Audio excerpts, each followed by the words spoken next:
Thank you very much, Tiziana. As usual, you are very kind to me. So first of all, I'm happy you're all here. And I'm happy that we have chosen Dacia Maraini as the third writer to talk about. I didn't know the work of Dacia Maraini very much. Well, I did know Aleramo and Ginsberg. The choice of Dacia Maraini was something that came through brainstorming with Tiziana and Anna. And there are several reasons why I'm happy to talk about her. And I hope some of these reasons will be apparent to you during our talk. But I want to mention two right at the beginning. The first thing is that she is still active and alive and active. And that, of course, makes her writing even more interesting because she is living in the times in which we are living. And so she is commenting on that as well. And also because she has been very active in denouncing some very important issues that are, I think, problems in Italy, but also in other part of the world. So I think it's very valuable to read her work. I had to say right from the beginning that I'm not an expert. As Tiziana mentioned, I taught philosophy for many, many years. I never taught literature, although I love to read, of course. And so I don't know everything about Dacia Maraini, but I have read four of her books in these 2 weeks. And I will talk about actually, yeah, I think they were four. And so I think I can answer question about those and try to answer other questions if you have them. Um, these pictures we chose because they are, in my estimation, in my opinion, very interesting. The first one, of course, on top, you can see it's a her when she was much younger. The ones on the bottom are more contemporary picture, and in particular, I like the one on the right bottom because we have seen, and I've seen several interviews of Dacia Maraini in this last year. She has been very active and she has published two books. So you can see her with a little mask. Signing one of her books signing. Dacia Maraini did not have an easy life, and so I think she fits just right in our theme of overcoming challenges. She was born in Fiesole in 1936, and Fiesole is close to Florence, as you can see. But a lot of her life and her writing is connected with Sicily. She lived in Bagheria for several years. Her family, at least her mother, was from there, a small town close to Palermo.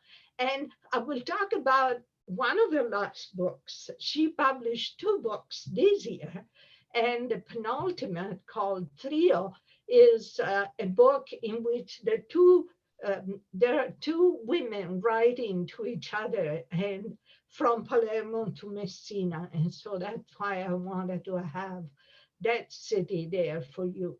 In the small little map on the left, you can see a part of Japan and the arrow that points out where she was in a concentration camp with her family at the end of World War II. And that's what really was a very difficult experience for the whole family. And so, as I was saying, that Maraini was certainly one writer who did have important challenges in her life. Here we have some picture, a timeline of her life, but also some pictures that I've chosen because I find them very uh, that they portray very well some important elements in her life. The one on the left is a picture of her parents, Fosco Maraini and Topazia Aliata. We'll talk about that a little more in the next slide. And then the oldest child is Dacia, the second one is Yuki, her younger sister. And clearly, this must have been a portrait, and I think her father is particularly attractive, and she will talk a lot about her father. And so I chose that picture for that reason. The one in the middle with the family must have been either still in Japan or just when they came back after Japan. Um, that's my interpretation, my guess. And then, as you can see, when she became 18 in 1954, her parents separated, and she chose to go to Rome and live with her father. She did have a short marriage, 4 years, that ended, unfortunately, with a miscarriage. And we will come back to talk about that because the last slide has her own words on that episode of her life, very important episode. And then the last two pictures are interesting to me because in the top picture, you see the writer Moravia, Alberto Moravia, with his first wife, that was Elsa Morante. And Elsa Morante in that picture was receiving the Strega, the Premio Strega for her book, History, I think. And in the second picture, you see Moravia many years later with Dacia Maraini, because what happened was that Dacia developed a strong friendship with Elsa Morante, and Elsa Morante was about 20 years older than she was, a little more than 20, and Moravia was 30 years older than she was. But Moravia actually left his wife in 1962, and she and Dacia Maraini became a very strong couple. Their relationship lasted until the early 80s. So a little bit about her parents. So Fosco Maraini was actually a man who had one parent from England and one parent from Florence, and he was an ethnologist. So the reason why the family went to Japan was because he was studying a people called Ainu in Hokkaido, which is the northern island in Japan. Topazia Aliata came from a noble aristocratic family in Sicily. And I just want to mention this.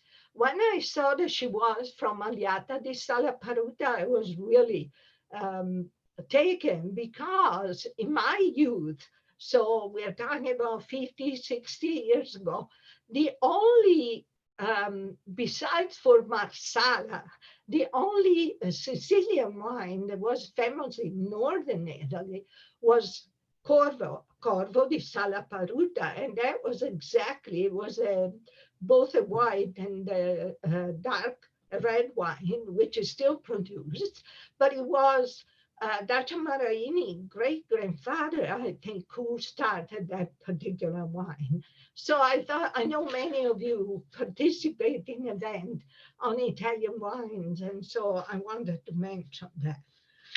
So they had this, and sorry, and this picture, I think it's a picture of a happy family, although they might have been separated. It seems to me that still they were a clearly close family. And you can admire once again how handsome her father is. And she commented on that many, many times in her writing.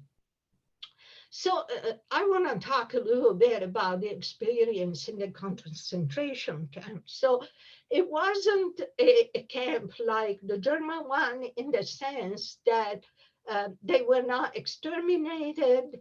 I'm not sure, but there must not have been a lot of people in that particular camp. In an interview, she said we were 18 people, all men, but for my mother and the three sisters. But it was tough life because they were very hungry.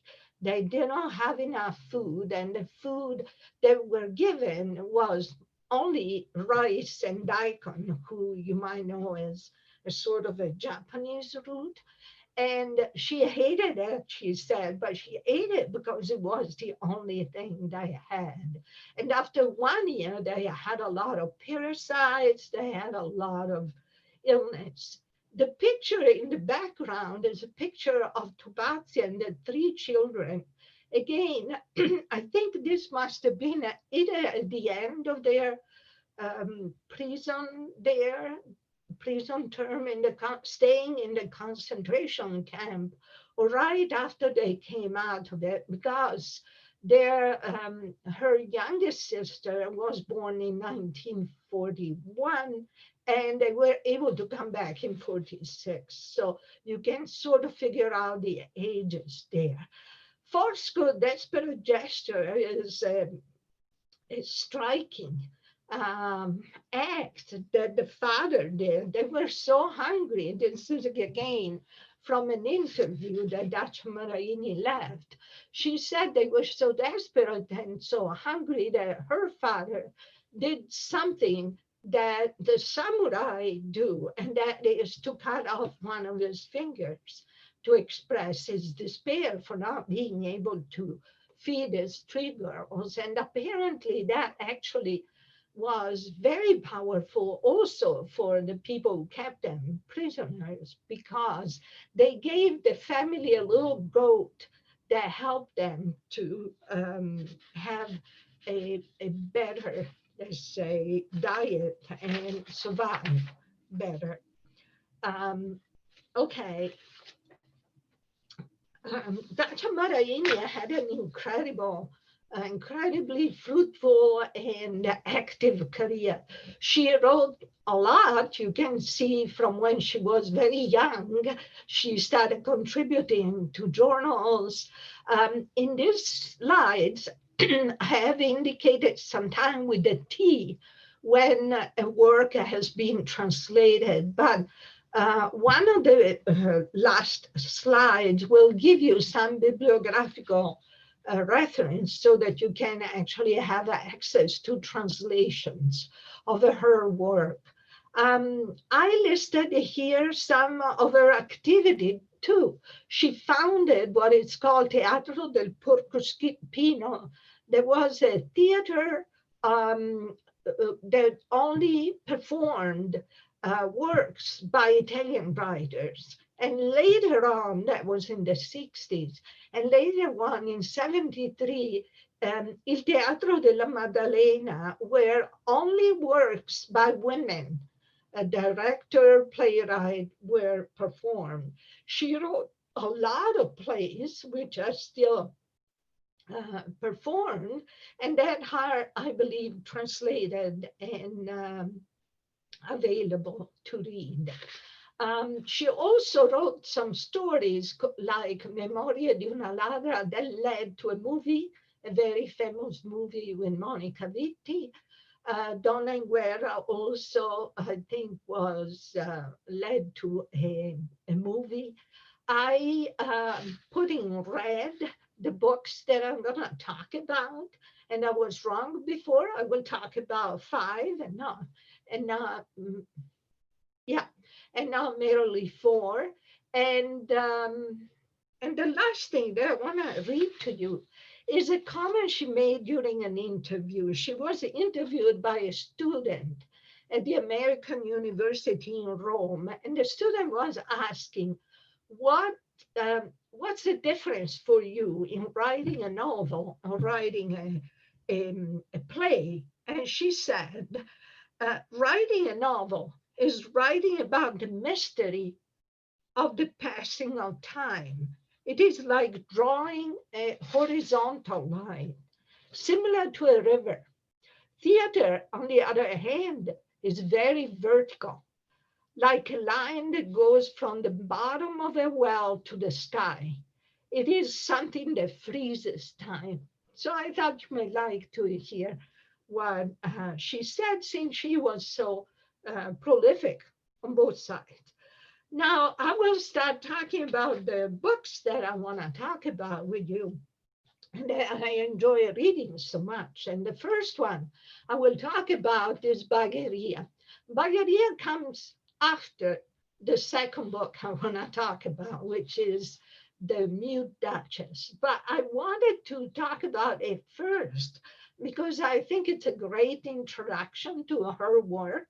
And I highly recommend, if you start reading her novels, to start from Bagheria. Bagheria is an incredibly rich work. It weaves together the individual story with the story of the place, which is, of course, the story of this town close to Palermo. Um, in many ways, for those of you who listened to me when I was talking about Natalia Ginsburg, it's a book that is similar in some ways to Lessico Familiare, has nothing to do with the language, of course, because for Natalia Ginsburg, it was the language that bound the family, but has that characteristic of talking about your family and the members of your family in a way that has a very interesting storytelling way, a characteristic. So I think it's very enjoyable, has cameos of these different characters, but at the same time weaves in a lot of topics that are very serious challenges and issues in Italy and in particular in Sicily. And so I'm going to read to you now some passages. And what I think we can do is read the passage, but then I read the passage. And sometimes I will translate totally the passage. And sometimes I'll just highlight for you what are the main points that the passage is making. I will translate all of this because I find it very powerful. Con le mie sorelle giocavamo ancora come nel campo di concentramento, con le pietre e con le foglie. Non sapevamo cosa fossero i giocattoli. E quando cominciarono a regalarci le bambole, ci sembrarono un lusso non adatto a noi. Per anni ho nascosto il pane quando mi avanzava, come i cani. Mettevo in fondo ai cassetti le zollette di zucchero che poi trovavo sfarinate e coperte di formiche. I bocconi di marzapane avvolti nella carta li seppellivo sotto gli alberi con l'idea di andarli a prendere nei momenti di fame.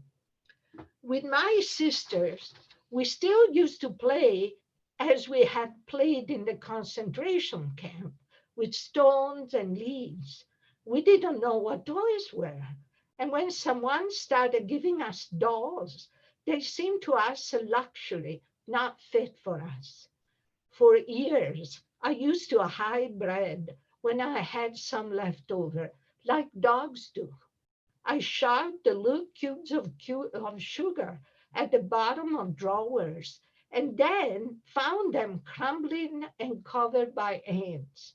I used to bury little morsels of marzipan wrapped in paper under a tree with the idea of going back and retrieving them when hunger would strike. This is a little passage that actually the content of it occurs in two of her work, and with little variation. I think you must have noticed if you ever travel to Italy, in particular in the South, how older women most of the time dress in black. And here she gives an explanation for that. Donne che, pur vestite quasi sempre di nero, per la morte del padre, 7 anni di lutto, per la morte di un fratello, 3 anni di lutto per la morte del marito, lutto a vita.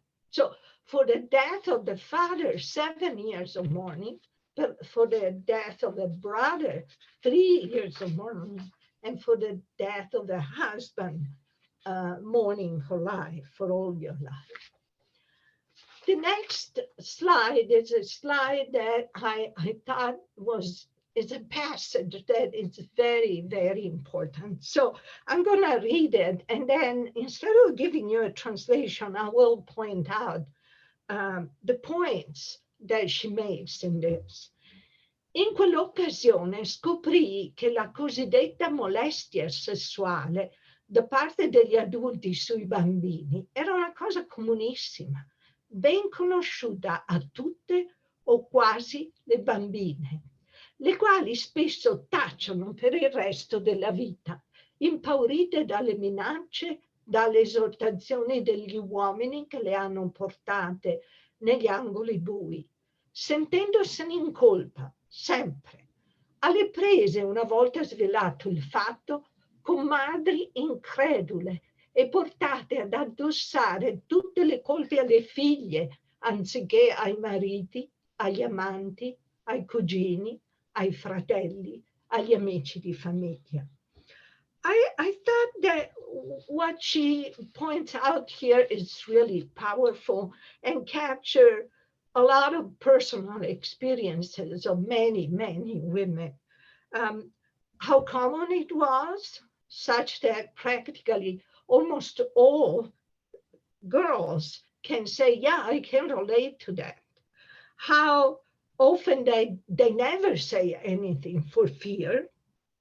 How the victims feel guilty. And I can testify that I know it is true, even if the children have done nothing. And how sometimes mothers don't believe and blame the girls instead of blaming the husband, the lovers, the cousins, the brothers, or the family friends. Another important topic of Bagheria is how the condition of women. So here it's she recalls an anecdote that it's in a sense humorous, but bitterly so.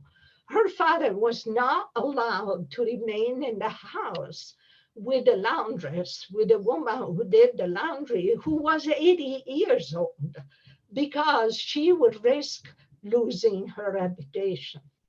And then the last quote is really striking, because it said, the man is not responsible for his abuses. A body provided with a womb must only hide or deny itself. And here there are two quotes that are also very powerful, and they talk about incest. And I will read them in English, but then I will make some comment. Sorry, I will read them in Italian. La Chiesa e la morale comune proibivano questi accoppiamenti carnali fra padre e figlia, ma qualcosa di molto più antico e sotterraneo, che non aveva neanche più niente a che fare col desiderio, ma con l'espressione di una potenza tellurica, spingeva questi uomini ad agire segretamente, secondo principi che in cuor loro ritenevano più che giusti. Una figlia non è carne della tua carne, sangue del tuo sangue.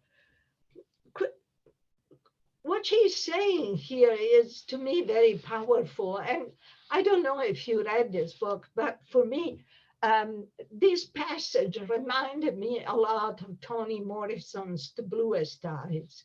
There, too, there is talking and denouncing incest.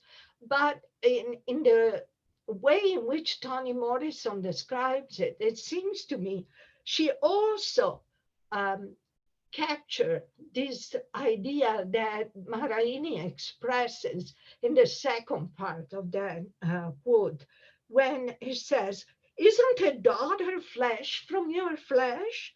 Isn't it blood from your blood? like it were a way in which this man felt that they were following principles, like she said, that in their mind were right. And the second quote is a quote that I want to translate to you for you.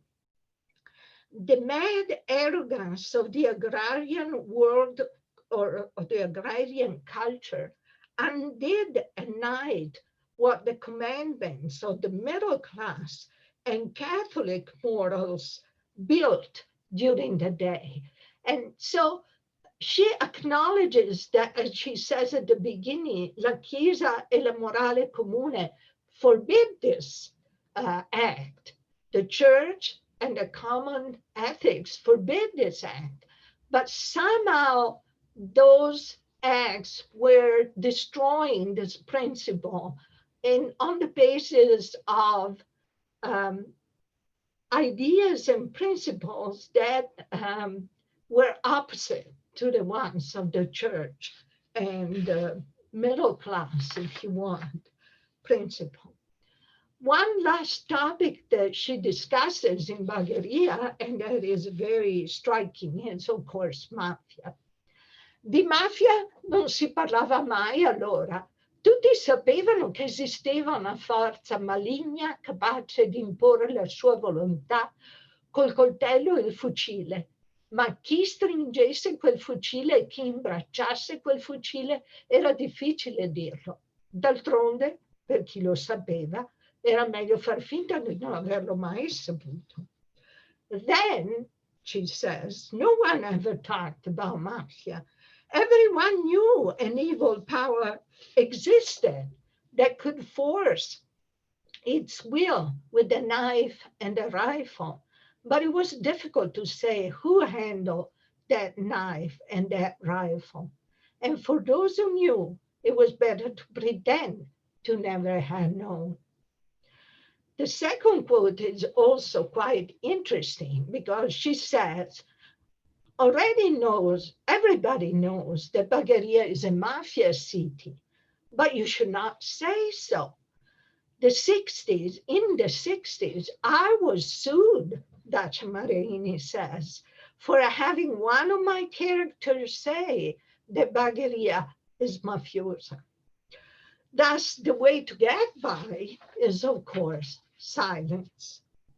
I maggiorenti del paese negavano che esistesse questa mafia e quando pronunciavano la parola piegavano le labbra in giù, come per sputare.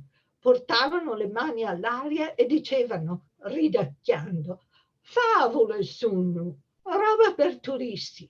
E con questo il paese si richiudeva sulla sua vita quotidiana, fatta di soprusi, di sofferenze, di torti subiti in silenzio, di cose taciute mai dette, come fosse il più felice dei paesi. The influent people in town used to deny that this mafia existed. And when they uttered the word, they bent their mouth as if they were going to spit. And they used to say, half laughing, these are fantasies, stories for tourists. And at this, the town retreated into its daily life made of slights, of suffering, of injustices born in silence, of things kept in silence and never told, as if it were the happiest of town. So I would think that Bagheria is a very rich book that will make you have a very good understanding of the world she describes. The second book I want to talk about is La lunga vita di Mariana Ocria. This book won the Premio Campiello. The story, Mariana Ocria was actually a true ancestor of Dacia Maraini. The novel is historical in the sense that it is played in the 1700s and has an incredible amount of detail if you enjoy those aspects of the Italian culture about food, about what they were eating at that time, how they make the food, how they make the wine, how they were farming. Of course, she talks also about marriage and incest and rape, but I left the last one uh, for the gift because Mariana Ocria was deaf and she was mute. And I will not spoil the book for you by not telling you what caused her, as she calls it, disability or mutilation. Often she uses that word that would have been the word they would have used in those times for a person with disability. But what's so special is that she gives Mariana a particular gift, which is actually to hear some people, not everybody, but some people thoughts. There are some quotes here that I want to mention to you, very brief. The first one is a quote in which she asks, and it's Mariana who asked this. She looks at her daughter and her daughter, Manina, and she asks herself, who put in her, who has urged in her this desire of self sacrifice, this enthusiasm for losing oneself. And the second comment, and no, sorry, I wanted to say about the first comment is that it reminded me a lot of the comments that Sibilla Aleramo made in her autobiography about self-sacrifice and motherhood. The second one is a very sad comment that again Mariana makes in the book, thinking about her two daughters. Né Agatha né Marina si aspettavano niente dai loro mariti, non amore né amicizia. So neither Agatha nor Marina expected anything from their husband, not love, and neither love nor friendship. Okay. This is also an important passage that I want to um, read for you. And I will read it in Italian and then comment on it. Sposare, figliare, far sposare le figlie, farle figliare e fare in modo che le figlie sposate facciano figliare le loro figlie che a loro volta si sposino e figlino. Voci dell'assennatezza familiare, voci zuccherine e suadenti che sono rotolate lungo i secoli, conservando in un nido di piume quell'uovo prezioso che è la discendenza ucria, imparentandosi per via femminile con le più grandi famiglie palermitane. I think it's practically impossible in a translation to capture the alliteration in this passage with a repetition of the sound gli, which is, of course, very difficult for people who haven't learned Italian very early. Figli e figliare, offsprings and to generate. So something like what she's saying is to marry, to generate, to make the daughters marry, to make them generate, and to make the married daughter make their daughters marry and generate in their turn. It's almost humorous if it weren't in a way. Again, a bitter passage. And the second part talks about the fact that there is this need to maintain the descendants, to maintain the progeny. And so women are forced into this chain. You might remember that when we discuss Aleramo, we talked about this from mother to from grandmother to mother, from daughter, and this chain of duty to procreate. And in particular, in the new Duchess, this is presented with great severity. I mean, Mariana was married when she was 13 to a man that was 30, 40 years older than she was.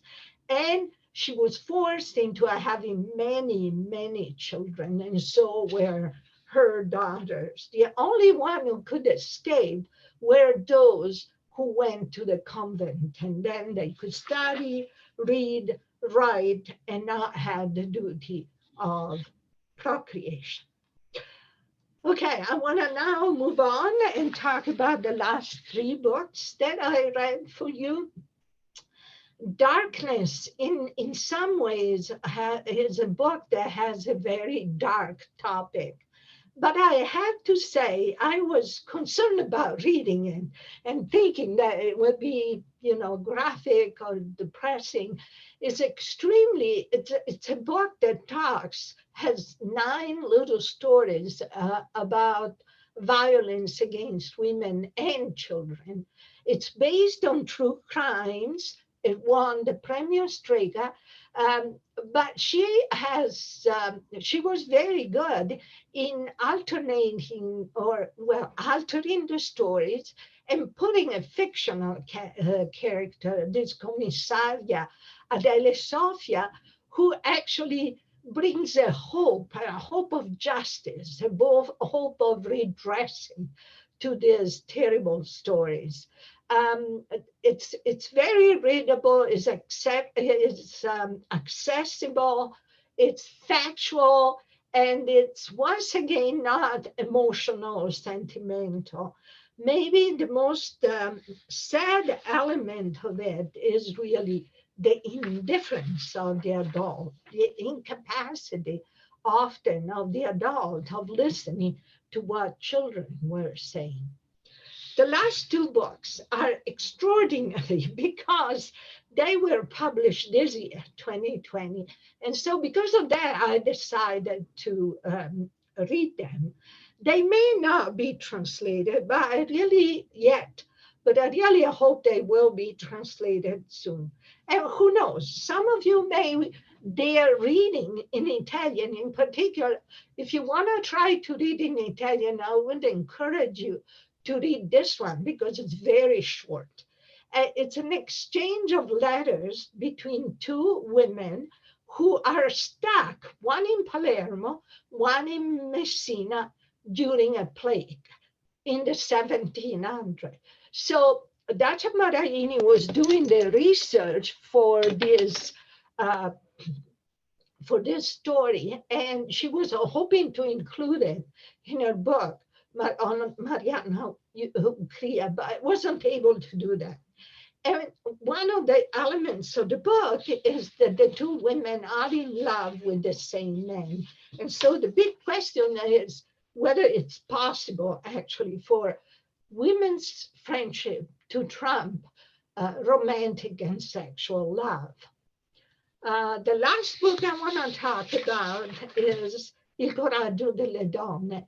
It's a book that she co-authored with Chiara Valentini. Chiara Valentini wrote a book that, again, I recommend to you entitled Casalinghitudine. She made up that word. It's like housewifery, something like that. It's a cookbook, but it's alternated with narrative stories of events in her life. So I really enjoyed the recipes, but also the stories. There is a lot of storytelling in this book. In particular, each of the authors talks about 3 women who have done a lot, extremely courageous and strong, but women who have been forgotten. And I think Maraini really has this mission in her life of bringing to light the lives of women who have been forgotten. Okay, last 2 slides. This one is the title of a series of 4 volumes that have been published in 2017. I believe they are all in English, and I believe that they contain a lot of her work. So one volume, I think, is devoted to autobiography. There are her novels, there are her plays, and there is her poetry. So I recommend you to look on the web and look at this if you're interested in reading her works. And finally, I want to conclude with this quote, which I really find very interesting and inspiring. And then I will translate it for you. Strana questa geometria familiare che si apre tutta verso il passato come un ventaglio. 2 genitori, 4 nonni, 8 bisnonni e così via. Mentre verso il futuro non ci sono propagini, perché mi sono fermata qui. Essendo il mio unico figlio, voluto e desiderato, morto poco prima di nascere, cercando di portarmi via con lui, ho deciso che a portare nel futuro qualcosa di me saranno i miei personaggi, figli e figlie dai piedi robusti, adatti a lunghe camminate. And this quote is taken from Bagaria.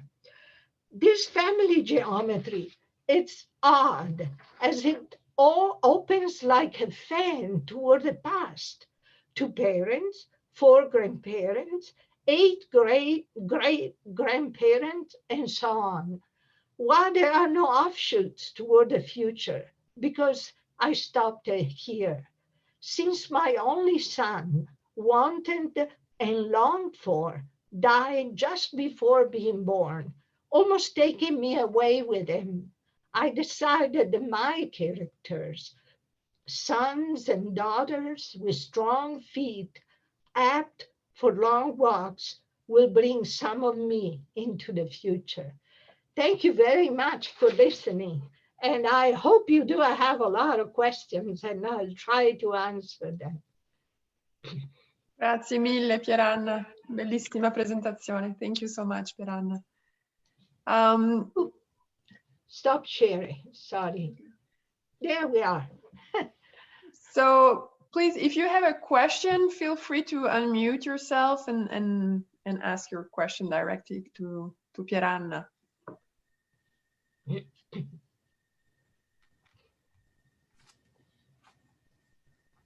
Well, in the meantime, Pieranna, I was going to just, I'm sorry, I was just going to go ahead. I like to read a lot of murder mysteries, and I was on Amazon and saw this author, and I thought, well, how interesting. So I'm about 2/3 of the way through Voices, which I'm finding very interesting. And all of the themes that you've mentioned are in this book, and it's kind of brutal, but it's an excellent book. It's good. I think I will read Voices then, right after I'm done. I love mysteries. Thank you. Yeah. Go for it. I will.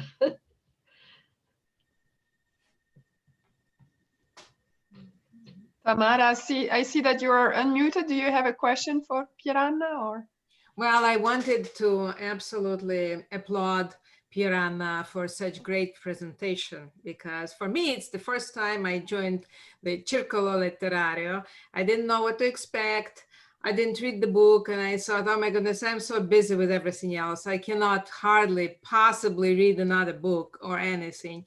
But this is such a great format of just kind of picking up my curiosity into this direction, that there is this pleasure in life is reading books, because I'm doing everything else. And the amount of books are just growing on my nightstand, and I'm just kind of halfway through so many books. But this is very, very interesting. This, whereas it is a historical related subject, it's very, very modern. It never goes away. It's a person with a womb. It's like the dialogues of vagina. It's all the, you know, the fragility and the volatility of a woman in a world, actually, ever, you know, since time immemorial, being a sex object, and then going to the procreation machine, and then to the cooking machine, to the cleaning machine, to everything, and never having the time and space for herself in this man's world. So thank you so much, Pieranna. Thank you very much. Thank you, Tamara.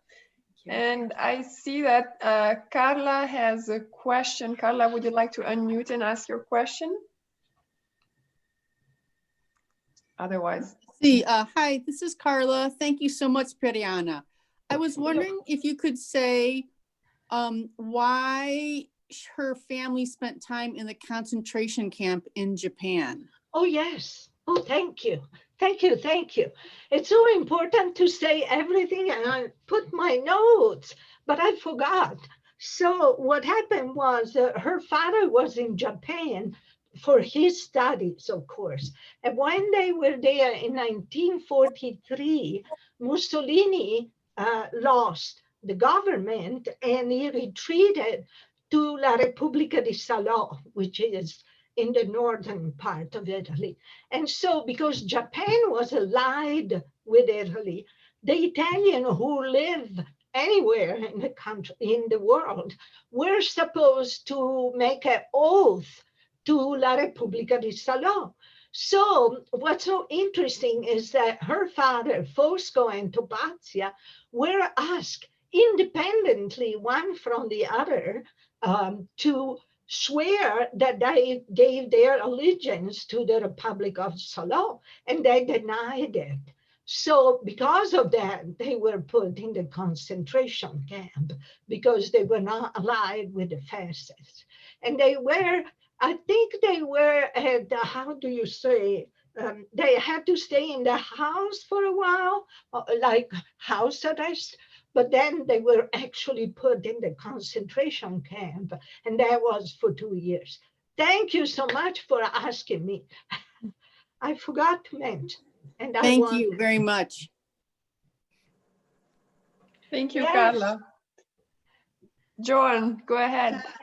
Thank you. I've enjoyed this session as well as last time. Very interesting. And I bought several of those books from last time, and I think I'm going to have more reading after tonight. I wonder if you could draw the connection between the time in the concentration camp and her theme about abuse and the hardship of women. Was it what she saw there or with her family? I don't quite understand the connection. Yes, I don't. This is a very interesting question, and I'm thinking, I did read 5 books in this 2-3 weeks, and so I think I have a sense of some of the things that connect.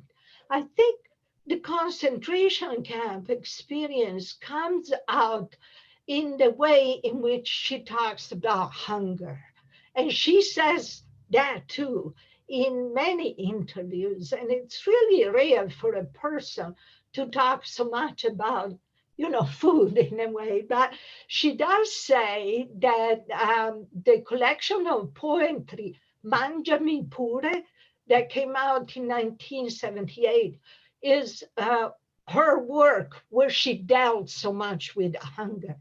But what I thought, reading all this book, was that actually even in Mariana Ucria or in Trio, every time the issue of health or the issue of the relationship with food or the issue of being dominated by another that determines what you eat, how you move, what you do, brought back for her those memories. So I think although the root is hunger, I think that gave her a way of understanding violence that goes then into understanding poverty, understanding why people become prostitutes, why children are sold.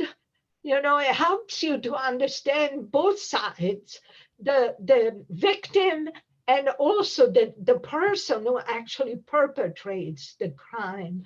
So I don't think there is a simple way of connecting. It's pretty deep. Thank you. That was a great question too. Periana, thank you so much. These 3 sessions have been amazing. But I'm kind of curious, what is it about these 3 authors that you feel sort of connected them in your mind? or opposite to that, were dissimilar that you felt you wanted to piece them together? Oh, I love this question. So I want to answer both sides. The connection for me had a lot to do with motherhood, from Ale Ramo through Natalia Ginsburg and to Dacia Maraini, this idea, and I tried to do it in the slides to show you how they bought.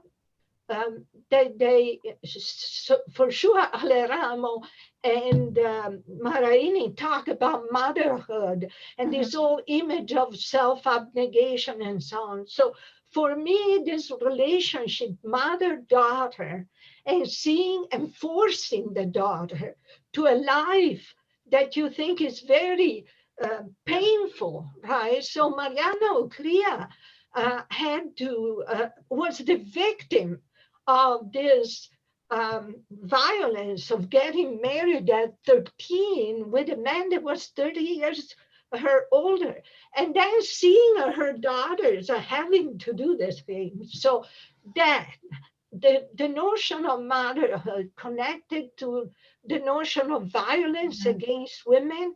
So how can that mothers be good mothers like Mariana wanted to be?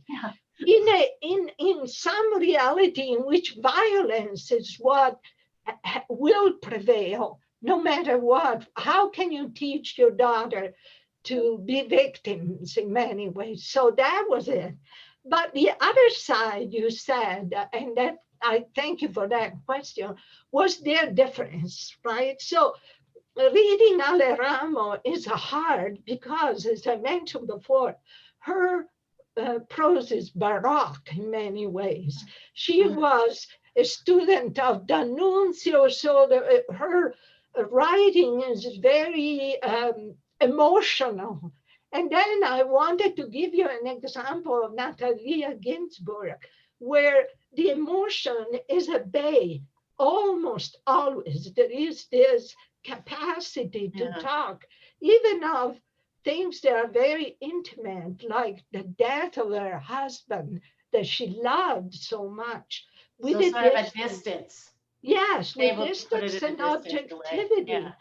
But then I discovered, thanks to Tiziana and Anna, who helped me to choose Maraini, that it's possible, in a sense, to join a little bit more. I thought Maraini's writing is exemplar in still maintaining the ability to be factual. For example, in Darkness, she was talking about incredible violences, but doing in a way that doesn't deny the emotion, but that keeps it at bay in a way that allows the reader to feel one's own emotion and not the ones of the writer.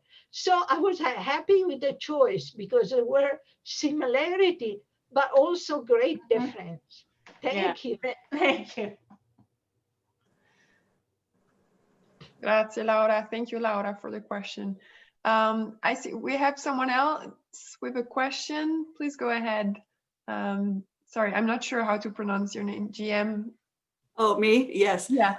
No, I recently read The Mothers, and that for me was like a survey course for what you are now describing. And I am very grateful for this instruction. I'm also sort of on my own journey as well with my own family, which was Italian and Swiss. And so I think what you're doing is giving me direction for further study.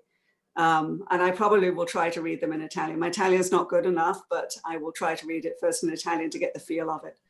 Right. And then I'm glad, go with it. I think trio must be a good entrance because it's short. They are letters, so you can understand what they are saying to each other.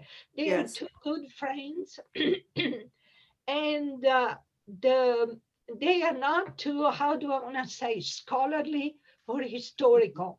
There isn't too much of that. It's more everyday language. Okay, well, that will be helpful. I I'm normally very academic, so it'll be a good change for me. Good. So thank you very, very much. I really appreciate it. Thank you. Grazie mille. Prego, è stato un piacere, veramente. I'll just add one more thing. Some of us were on the ICC educational trip to Sicily about 3 years ago. And as we were touring and seeing things, we of course went by Bagheria. And so what you've told us about what she says about how it's forbidden really to acknowledge what's going on there. And I know Sicily's tried really hard to play down the mafia history. So what you're saying and what we experienced is very helpful to blend the two together. The truth is somewhere in the middle there. Yes, yes, I think you're right. And of course, you know, Sicily is beautiful and she loves it. And she loves that country. And so I think reading her helps because we are not reading just from a critic. We are reading from somebody who deeply loves that country, that part of the country. So it was very helpful. Thank you. So I know it's 7 p.m., but we still have some time for questions. So anyone else with a question? yeah. So Pieranna, actually, I have a question. Do you know, I mean, we know that she had a very sincere and realist way of writing. And of course, with the goal to wake us up and on certain topics. Do you know how she was received by the Italian society and the media? I think, to tell you the truth, when I lived in Italy, I didn't think much of Dacia Maraini. I think she was famous, perhaps more for her journalistic work than for her novel. I think right now she is recognized as a very important writer. And I think her translation, the translation of her work is a testimony to the fact that she is recognized. I also think it's extraordinary how much she is invited to give talks. So I was telling a friend of mine, an Italian friend of mine, 3 days ago, that I was giving this talk on Dacia Maraini, and she said, do you know, I saw her this summer. So she travels a lot in Italy and she gives a lot of talks at festivals, at events. And part of what I think she takes her mission is to talk about not just her work, but to talk about women. And so this last book, Le Donne Coraggiose, it's a book that it's amazing for the data that she was able to collect about these women that they talk about, this in particular 6 women that she and Chiara Valentini talk about. That reminded me of the fact that this is a little digression, and then I come back to Tiziana to what you were saying, but that reminded me that a friend of mine who does research on Renaissance Italian artists used to tell me, you know, Pieranna, in the 1700s, they knew a lot more about women artists than we do now. Some of them were in Le Vite del Vasari or in other works. They were talking about these women artists that now, you know, they are not all like Artemisia Gentileschi that now we know, but there are a lot more of them that nobody knows. And there were documents then. And so what Dacia Maraini is doing this research work. And you can see that in the Le Donne Coraggiose, because she talks about having read their diaries, having read their disciples talking about them. And so I think right now she's doing so much historical work and publishing, and she's successful in being published, that she is pretty well known in Italy. Did I answer your question, Tiziana? You did. You did. It's Okay. great. Grazie. Good. Grazie. Well, I think And we can. if I Yeah, one last question. Go Can I- ahead, Anna. Yeah, what's more of a question is just to mention what Pieranna was saying about her being very active. I mean, Dacia Maraini still writes, she's an editorialist for the Corriere della Sera. You can find her short editorials on almost at least twice a month on Corriere. So if you Google that, I think for those of you, and I see many of you whose Italian knowledge I'm aware of, you will be able to read that. Once again, they're not long. They're not, don't imagine a long column. And the topic that she addresses really are everything. Everything, she goes from themes that are environment related, to the condition of women, of course, that Pieranna explained to us, or any other topic that it's at the moment, let's call it a hot topic in Italy. So that's another aspect that you may want to investigate if you're interested in her. So that's it. Thank you, Anna. That was very helpful. I will start reading that myself. I just have a quick question about the Corriere. Is it can you get a digital subscription on that? I haven't looked into it. Yes, Okay. you can. Yeah, absolutely. Thank you. You can Thank make a subscription. I think it's €5 a month or something like that. Yeah. Doable. Doable. 10 something. Perfetto. Well, thank you, everyone. I think this has been a great conversation. Thank you again, Pieranna. So as I said, I look forward to brainstorming even more with Pieranna and Anna on the next episodes for Il Circolo Letterario. So yes, stay tuned, and we will share as soon as we can. So, but before we finish the meeting, I would like to draw the name of the winner. Exactly. While you do that, I want to say, if I'm allowed, I want to say hi to a very dear friend that I see, and Yulin. Thank you for being there. You are a woman writer too, and so thank you. Okay, Tiziana. I was going to say to Anne, you can, Anne, you please feel free to unmute if you would like to say a few words.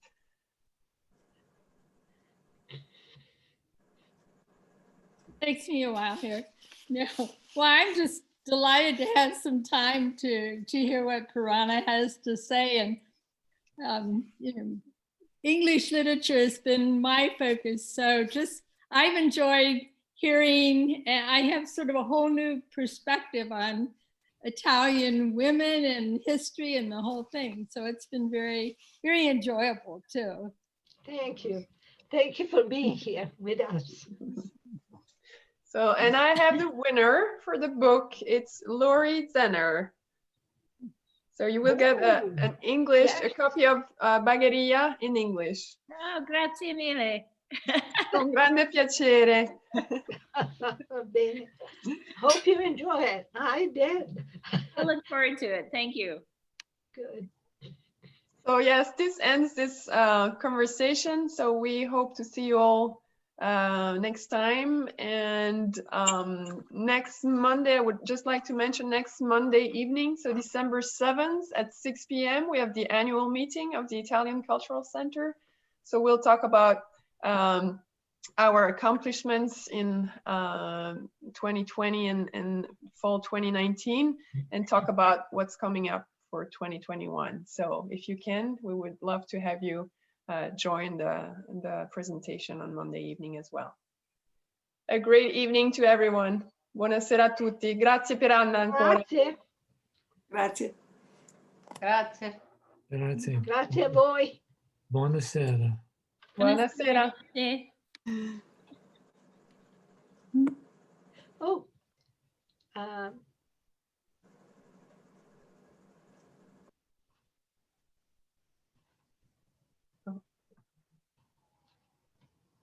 Should I leave? Mi riconnetto dopo, sì. Okay.